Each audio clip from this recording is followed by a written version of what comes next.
In a quiet neighborhood of Chicago, Daniel Carter, a 17-year-old high school senior, walked home from his part-time job at a local diner.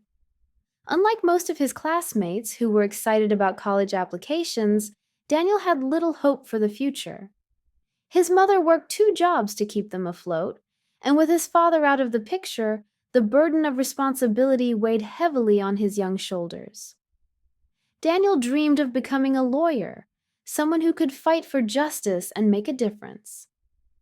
But college was an impossible dream. There was no money, and scholarships were hard to come by. His teachers praised his potential, but potential alone wouldn't pay tuition. One evening, after closing the diner, Daniel noticed a crowd gathering near a local community center.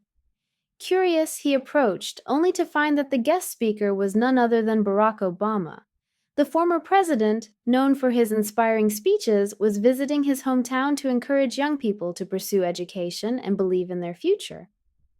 Daniel listened from the back of the crowd, hanging on to every word, but deep down he felt a pang of frustration. Words wouldn't change his reality, or so he thought. He had no idea that this night would change his life forever. As Obama wrapped up his speech, he opened the floor for questions. Many young students eagerly raised their hands, but Daniel hesitated. His heart pounded. Then, before he could stop himself, he raised his hand. The crowd quieted as Obama pointed to him. "Yes, young man, what's on your mind?" Daniel took a deep breath. "You talk about chasing dreams, but what if some of us don't have the means to chase them? I want to be a lawyer, but college is a luxury I can't afford. What do you say to people like me?" The room fell silent. Obama looked at him, his expression serious yet kind.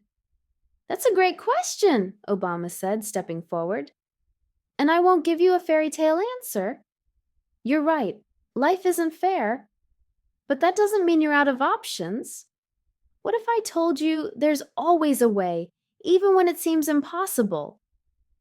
The former president then invited Daniel to meet him privately after the event. Daniel couldn't believe what was happening.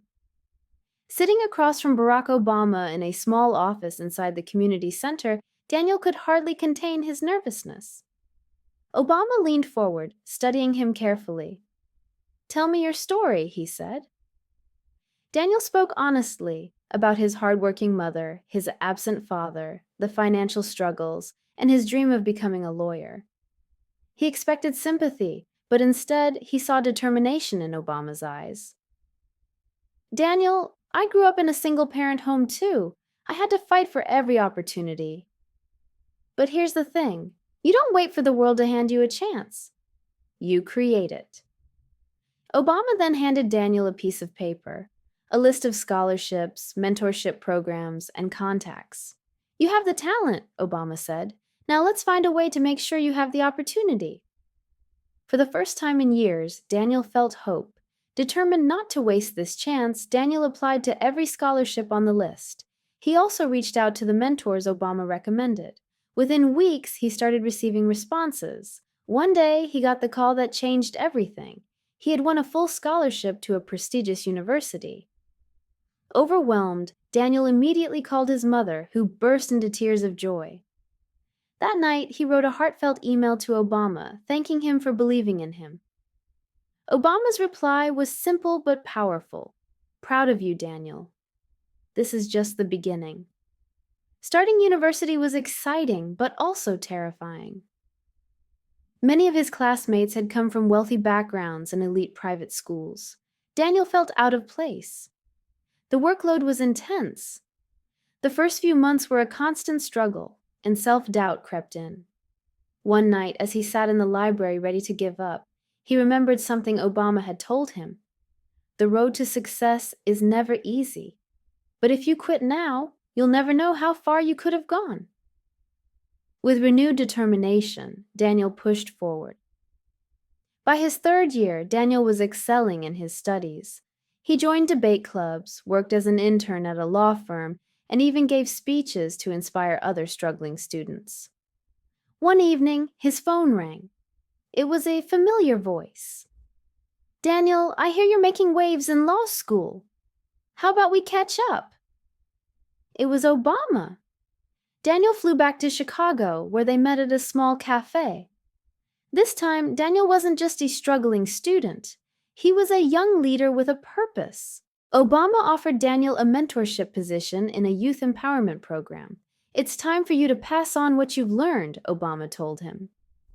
Daniel accepted without hesitation. He started working with underprivileged students, helping them find scholarships, mentorships, and opportunities, just like Obama had done for him. One student in particular, a 16-year-old girl named Sophia, reminded Daniel of himself. Determined but struggling, she had lost hope. "You don't know me," Sophia said, "but I saw your story in an article. If you could make it, maybe I can too." Daniel smiled. Not maybe, definitely. Years later, Daniel stood on a stage about to give the keynote speech at a national law conference. Among the audience sat Barack Obama, watching proudly. Many years ago, someone told me that success isn't just about what you achieve. It's about how many people you lift along the way, Daniel said. Today, I stand here not just as a lawyer, but as someone committed to giving others the same opportunities that changed my life. As he finished, the crowd erupted into applause. Obama stood and nodded, a proud smile on his face. Daniel had become the inspiration he once needed. As Daniel settled into his role as a lawyer, he realized that winning cases wasn't enough. He wanted to create lasting change. Working at a prestigious law firm, he saw many young people like himself lacking fair opportunities due to financial struggles.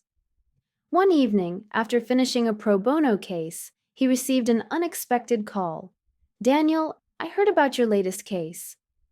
You're making a real difference." It was Barack Obama. "But tell me," Obama continued, "what's next for you?"